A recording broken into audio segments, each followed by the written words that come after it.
ಇವತ್ತು ನಮ್ಮ ಓಣೆ ಹುಡುಗರು ನನ್ನ ಚೈಲ್ಡ್ಹುಡ್ ಲೈಫ್ನ ನೆನ್ಪು ಮಾಡಿಬಿಟ್ರು. ನಾನು ನಮ್ಮ ಹುಡುಗರು ಗಾಡಿ ಎತ್ಕೊಂಡು ಎಳ್ನೀರು ಕುಡಿನಂತ ಹೊಲದ ಕಡೆ ಹೋಗ್ತಿದ್ವಿ. ಅದೇ ರೋಡ್ ಪಕ್ಕದಲ್ಲಿರೋ ಡಾಬದ ಹತ್ರ ನಮ್ಮ ಹುಡುಗ ಎಳ್ನೀರು ಮಾರ್ತಿದ್ದ. ಅವ್ನು ನೋಡಿದ ತಕ್ಷಣ ನಾವು ಹೊಲಕ್ಕೆ ಹೋಗೋದು ಬಿಟ್ಟು ಅವನ ಹತ್ರ ಹೋಗಿ ಎಳ್ನೀರು ಕುಡಿದ್ವಿ. ನಮ್ಮ ಮೀರ್ ದಿನ 1,000 ಮಾಡ್ತಾನ, 1,500 ಮಾಡ್ತಾನ.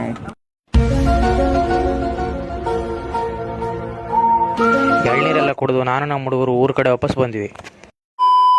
ನಾನು ನಮ್ಮ ಹುಡುಗ ಸ್ಕೂಲ್ ಹತ್ರ ಹೋಗ್ತಿದ್ವಿ. ಆದರೆ ನಮ್ಮ ಓಣೆ ಹುಡುಗರು ನಮ್ಮ ಚೈಲ್ಡ್ಹುಡ್ ಲೈಫ್ನ ನೆನ್ಪು ಮಾಡಿಬಿಟ್ರು. ಸವಿ ಸವಿ ನೆನಪು, ಸವಿ ಸವಿ ನೆನಪು, ಸಾವಿರ ನೆನಪು, ಎದೆಯಾಳದಲ್ಲಿ ಬಚ್ಚಿಕೊಂಡಿರುವ ಅಚ್ಚಳಿಯದ 101 ನೆನಪು.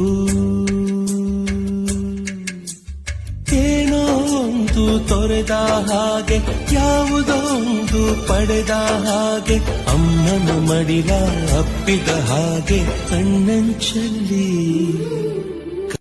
ಈ ಹುಡುಗರನ್ನ ನೋಡಿ ಒಂದು ಕ್ಷಣ ನಾವು ಚಿಕ್ಕವರಿದ್ದಾಗ ಆಟ ಆಡೋ ದಿನಗಳೆಲ್ಲ ನೆನಪಾದ್ವು. ಓಕೆ ಫ್ರೆಂಡ್ಸ್, ಇವತ್ತಿನ ವ್ಲಾಗ್ ಇಷ್ಟೇ. ಸಿಗೋಣ ಮುಂದಿನ ವಿಡಿಯೋದಲ್ಲಿ.